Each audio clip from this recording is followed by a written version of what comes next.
So, to talk about the difference between income and wealth, I'm going to focus on professional athletes. And that we like to focus on how much they make in a year.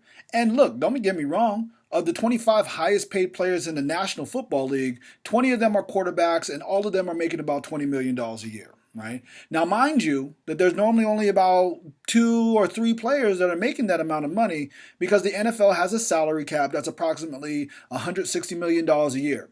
So, look, if you're paying $40 million out to 2 players, then that leaves about $120 million to distribute over the other 50 players in the team. So about 2 million each if we split it up evenly, but of course we know that's not the case. But anyway, think about, however, the highest income in the NFL doesn't even belong to a player. It actually belongs to the NFL commissioner who made about $40 million in 2014. So these incomes would make a person rich. But what makes a person wealthy? Okay, so staying on the topic of the NFL makes about $11 billion dollars a year. If you add up all the salary cap money, that would be about $5 billion dollars for all those teams. And so now leaves about $6 billion dollars left over for all the owners to split up. Now, if we assume equality, that would mean there's about $180 million dollars per team.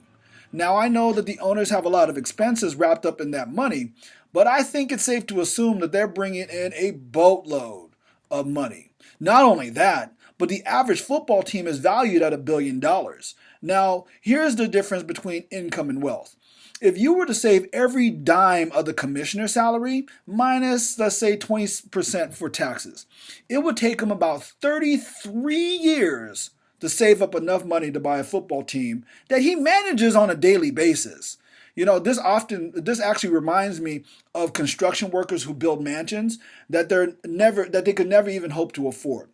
Right? Another thing is that players and commissioners, their income is based on an actual set of highly sought after skills. While wealth is something that you can pass down to your children, and if they don't have the skills to manage a football team, they can just hire other people to do it. And lastly, and I think most importantly, is that the average career of an NFL player is 3 years. In the other sports like the NBA, the baseball, and hockey, it's about 5 years. And so, no matter how big these athletes' salaries are, they're only going to do it for about 3 to 5 years, give or take. While an owner, they can own their team for generations, and so therefore continuing to produce that wealth.